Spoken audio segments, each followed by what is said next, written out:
তিনটা দোকান ছিল। আনুমানিক কত টাকার ক্ষতি হয়েছে আপনার? 25 লাখ টাকার মতো ক্ষতি হয়েছে।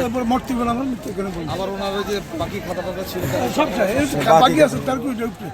সব শেষ। ক্যাশের টাকা ছিল 70-80 হাজার শেষ। আজকে বিক্রি টাকা ধুয়ে গেছি কাছে চিন্তা করে বলেন নাই না। কতদিন ব্যবসা করেন এখানে? আমার ব্যবসায় মার্কেট জন্ম থেকে শুরু।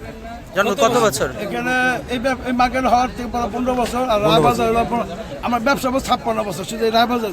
এটাতে 15 বছর, এইখানে 15 বছর আগে ছিল রায়বাজার। যখন আগুন লাগে তখন কিভাবে জেনেছেন যে এখানে আগুন বাসা লেগেছে? আমার এক কাস্টমার পাইকারে ফোন দিছে আপনার আগুন আছে চলবেন, তখন আমার বাপুর 3 জন তাতে দৌড়ে আইছি। সরকার নামতে সময় লাগে না, আমরা 2 ঘর আমার 3 ঘর পুড়ে গেছে। ইতিশ ভাই করে আমার ঘর ইতিশ ভাইটা পুড়ে গিয়ে আমারটা পড়ছে, আমারটা পুরা মানিকাটা পড়ছে, মানিকাটা পুরা মাস্টার 10 একবার ওই মাথায় গেছে। আমার কাঁচামাল দোকান ছিল। কাঁচামালের দোকান ছিল। কত টাকার মালামাল ছিল? 20-15 লাখ টাকার মতন। 15-20 লাখ টাকা। আপনি কখন খোঁজ পেয়েছেন? আমি 3:30 খবর পেয়েছি।